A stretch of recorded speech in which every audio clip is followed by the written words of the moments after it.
Hey guys, and welcome to a new video. Today I want to talk about my 322 Trial of the Ancestors accuracy stacking Juggernaut. As the current state that it is in, the further upgrades, what could I have done better, what worked out pretty well, the setup of my tattoos, tips and tricks about how to save currency on this build, and so on and so forth. So for those of you that have no idea why do we stack accuracy, what is the benefit of it and stuff like that, I made a separate video for the basics of accuracy stacking. This video should be about the gearing and the stat requirements and all these kind of things, and yeah, what could you do better and or change out, or if you want to play this kind of character yourself.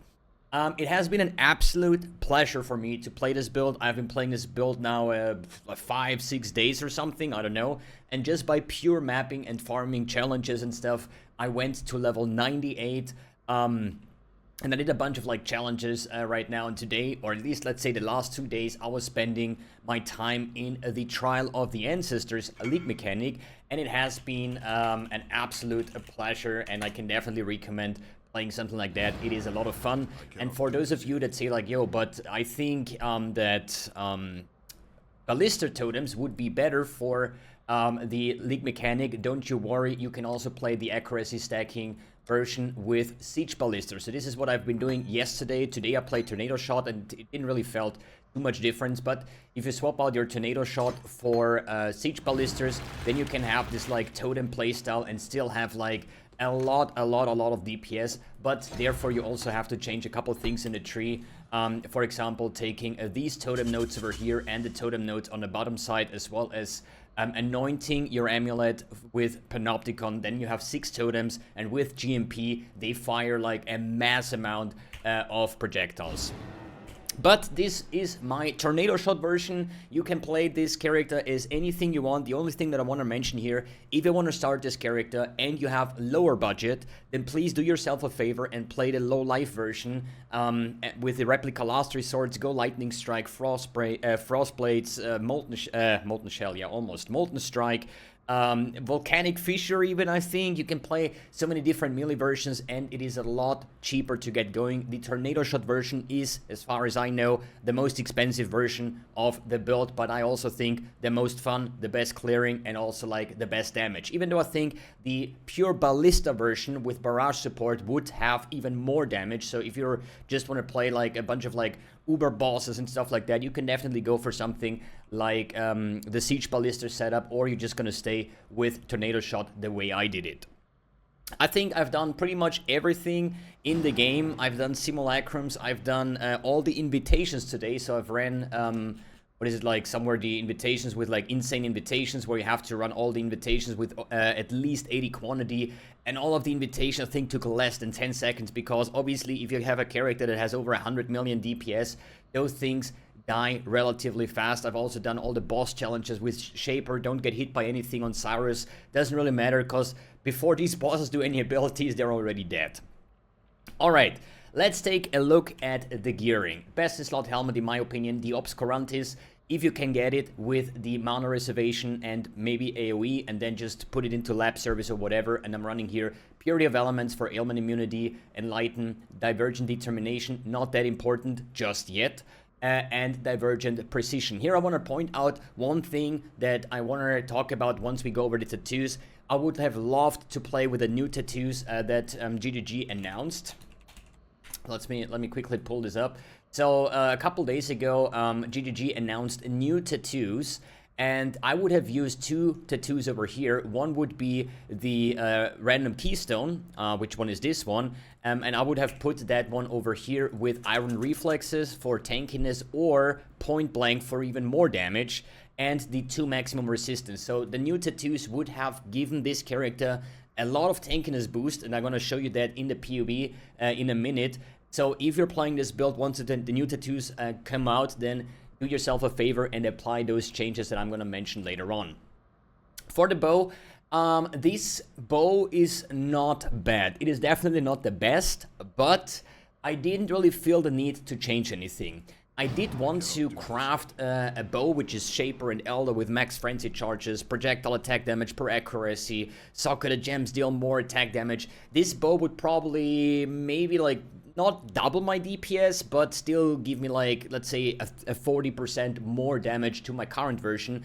But since I have already over 100 mil DPS, I was more focused about fixing tankiness, or at least like applying more layers of defense instead of going for even more damage. So I just stayed with this bow and I felt like it was pretty good. What it does is actually gives you 2.5 times your quiver as your weapon. So basically your quiver times 3.5, because the quiver stats plus 2.5 from the bow. So I get like the additional arrow, the accuracy, the life, projectile speed, damage with bow skills, ally damage with attacks. Better would have been, I actually was just buying this base fractured and I was spamming the essence accuracy. And I actually wanted to hit crit multiplier, which would be a lot of damage, but with the projectile speed, you guys know how tornado shot works. If you shoot, then your tornadoes are not really flying that far. And when you have projectile speed on your quiver and you'll use something like a Widow Hail, these things fly like a screen around of the impact of the tornado shot. So I felt like even though I'm missing out on a lot of damage, because crit multiplier is definitely a lack on this build, I still felt it was like the way better version of the build. I'm having here right now tornado shot, divergent additional accuracy, volatility support. We have the lightning pan with inspiration, as well as the ally damage with attacks. Then let's talk about the chest. So this one is not best in slot. Here I want to mention two things. First of all, the best would be a replica Shroud of the Lightless with 6 Abyss Jewels. The reason why I don't take it is so freaking hard to get good Abyss Jewels. And I'm talking about life, accuracy, multiplier, and lightning damage to attacks or something. I've been having them on Life Search since a week, and the ones that I have here are the best ones that I've found so far. And thinking about that I need to get 3 more, good luck with that. And here is also like the second thing what I want to mention. If you cannot afford, like this is like the thing. A replica like the Shroud of the Lightless with 1 Abyss socket goes for 30 chaos. With 2 Abyss sockets goes for 30 chaos. With 3 Abyss sockets, 25 divines. Okay? So if you want to save some currency, please go ahead, just buy a Shroud of the Lightless with 2 Abyss sockets and screw like 1 single Abyss Jewel. Who cares about that if you're saving like 25 divines, you know? So same with the belt. The 100% effect, or at least like the 100% Darkness Enthroned is starting price on 8.3 divine. Let's say you take one with 90%. Oh, look at this, 80 chaos. So you can save like 25 divines on the chest. You can save like 8 divines on the belt, and it makes the build a lot cheaper and like a minimum worse than this version. But you know, the more you spend, the more you get out of it. Abyss Jewels are basically, as I said, life, accuracy, multiplier, or even I would say from the priority, accuracy, multiplier, life, and then anything else. And if you're having troubles with resistance, like I have in my current version, just get some with like life, accuracy, and resistance instead of multiplier. It is what it is. Better to be rest kept and have a little bit less damage. But as I said, I have over 100 million DPS. This is way more than I need for doing any content in the game. So don't worry about it too much. And here I have a dash with second wind and my war banner.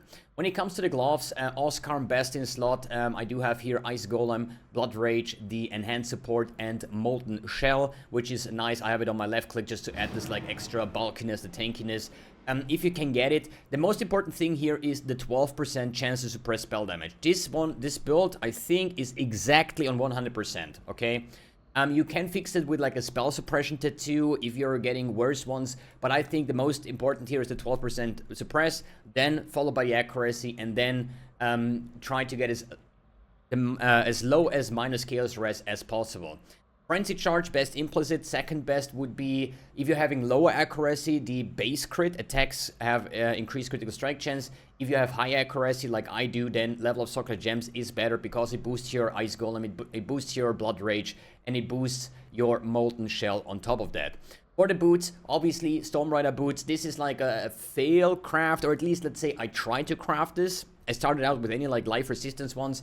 Then I had like 60 or 70 divines farmed up. So I said like I want to go for Tailwind Elusive. And what I tried to do is having clean suffix, so only the 2 elevated monsters suffix, then block the suffixes and reforge physical, because then it's a 1 in 3 chance to either get like I think bleed faster or a chance to avoid poison and bleed. And if I would have ever hit it, and I spend over 50 divines on those boots and they are actually quite trash, but it is what it is.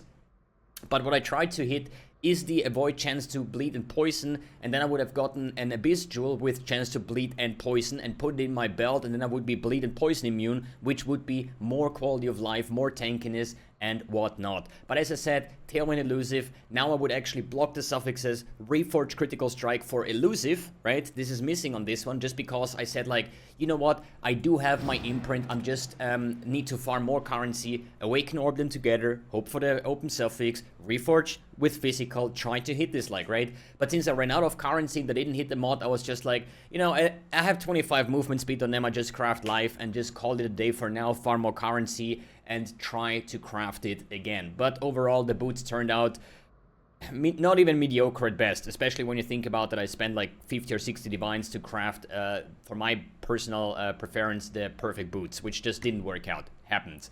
Heavier, Frenzy, then Culling Strike, Mana Forged Arrow, and Diversion Inspiration. I think this is not needed at all, this setup. Reason for that is, if you run an Ally Reflect map, you're gonna be protected by your your Awakened version, which gives you Ally Reflect immunity. Problem is, every time you shoot, you're gonna see those like 2 arrows or a couple arrows flying next to it, which is the proc of the Mana Forged Arrow. This isn't linked with ally damage with attacks, they also scale with my accuracy, so as soon as the Mana Forged Arrow Frenzy goes off, I'm instantly killing myself because of the Ally Reflect. So that is kind of bad, and since we have ridiculous amounts of attack speed, talking about like, I don't know, like 21, 22 attacks per second that I'm currently running, and the Anomalous Blood Rage gives you 2% chance to gain, or 4% chance when you hit a unique enemy to gain frenzy charges. So this is how you can sustain frenzy charges while bossing as well. And as I said, with that attack speed, I'm instantly being full, because it's not only the tornado shot projectile, it's also the secondary projectiles hitting the boss or hitting the enemy, and I'm gonna be on like max frenzy charges within like a second or two. So I think this Mana Forged Arrow setup is perfectly fine if you don't have the alternate quality Blood Rage, but if you have it with like blitz charges and stuff, this kinda falls off. Then for the amulet, my base amulet was the Hinekora Sight, and now I swapped to just like a synthesized amulet, right? I have here a couple more. This is like accuracy, life resistance. This one is accuracy, armor, cold resistance. The one that I have has accuracy, percent intelligence, and lightning damage leeches life, where you might think like, oh man, this is insane, but it's not. Because we do get leech from our clever chief, we do have instant leech, so the lightning damage leeches life is useless, the percent intelligence is useless as well. The only reason why I didn't swap to one of the other 2 amulets is this one turned out pretty great. I did spam crit multiplier essences. I hit double T1 res with ally damage and T2 percent armor, so I thought, yo, for like spamming, I don't know, like 100 essences, this turned out way better than expected. So I'm just gonna keep that one as it is, and I didn't even bother with the other 2 that would be the better base. For the ring, Precursor. Precursor is by far your best in-slot ring. Does this build work without Precursor? Of course. You're gonna have less damage, obviously, but Precursors are just insane. And it's not about the frenzy charge, it's about the percent accuracy roll. This is the most important one, the percent accuracy per frenzy charge. I currently have like 9 frenzy charges, which means I get like, what is it, like 200% increased accuracy, which is insane with this combination of like having over 3,500 flat accuracy of my triple jewel cluster. So this is like very, very strong, but it doesn't have to be the 1 max frenzy. It doesn't have to be a double accuracy per frenzy. Try to get a good one, and if the ring is good, like this one over here, you can use something like the Calandra's Touch, which mirrors your ring. The best in slot ring would be triple accuracy. So these rings can actually roll the accuracy per frenzy 3 times, and that would be the best in slot. I haven't seen one yet. I think I saw one last leak for like 5 mirrors.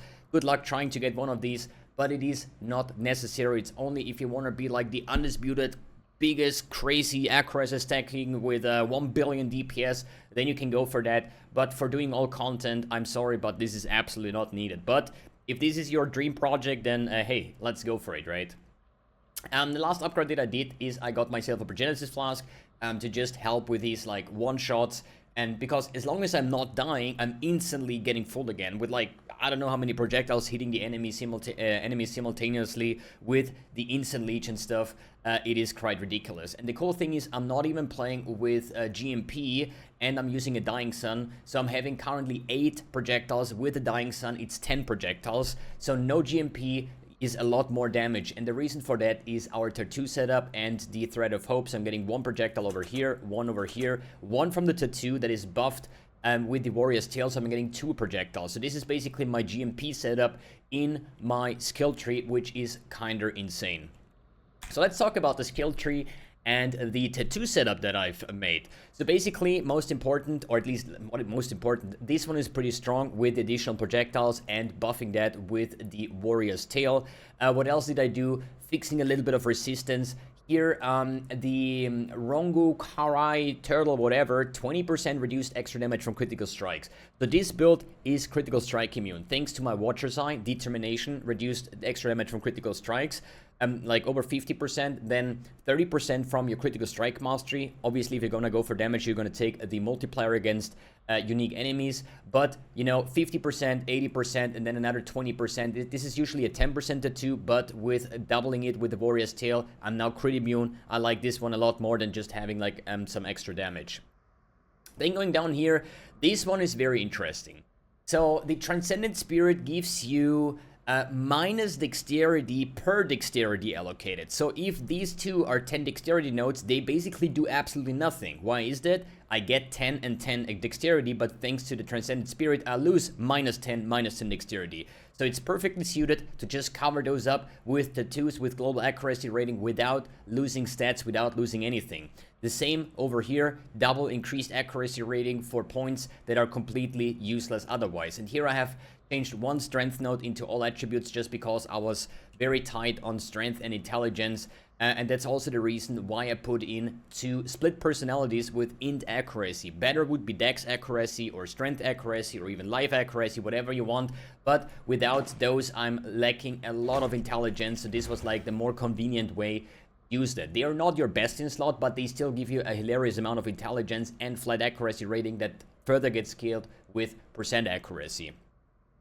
Then here is a Thread of Hope with the large radius, so we can get all the goodies. And if you're not spell suppression capped, there is a note here with 10% spell suppression and increased movement speed. You have here some all resistance. You have here LE damage with attacks. You have here even more accuracy here is movement speed and stun recovery and stuff, which is not a problem because we are Juggernaut, we are stun immune anyways. If you want to go for the ultra min max damage, then you want to go with this cluster as well, and obviously pick more accuracy passives, but I decided to go this way. Let's talk about the new tattoo. It needs 8 allocated passives or whatever, right, to get this like new tattoo going, which is the 2 maximum all resistance, right? 8 adjacent passive skills, and the other one is the keystone. So what would I do? Exactly over here on this dex node. We have here 1, 2, 3, 4, 5, 6, 7, and if you take the keystone, it's 8. So this would be your 2 maximum resistance spot, and you don't want to run Supreme Ego, but you want to swap that with Iron Reflexes or for damage with Point Blank. If you want to check the difference, so I'm currently having around 27,000 armor, right?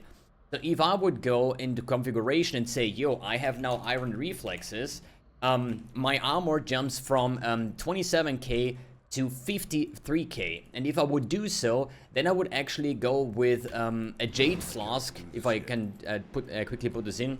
I go here over Flask, Utility, we're gonna get a Jade Flask. And then we're going to craft the increased evasion rating, because what the keystone is doing is basically convert our evasion rating into armor. And if you have something like a divergent determination, you're going to get even more armor. So let's equip this here for now, and you're going to see that my armor goes up to 70,000 armor instead of the 27 what I currently have. This is going to be a very, very good thing, because this build does have its problems with pure physical damage, but in the end of the day, we are a ranger build. We are, at least this is a marauder build, but we are a range build, so we are not even getting hit all that much, because the most of the stuff dies anyways 10 screens away pretty much, right?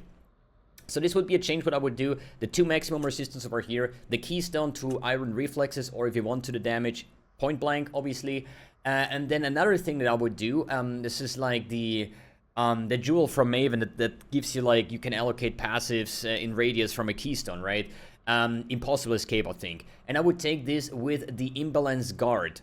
And what that would do is I could take the max resistance over here, the max resistance and armor over here, as well as the eagle eye. So I would remove all of these skill points, and I would get another 5 maximum resistance, 3 from these 2 nodes, plus 2 with the jewel.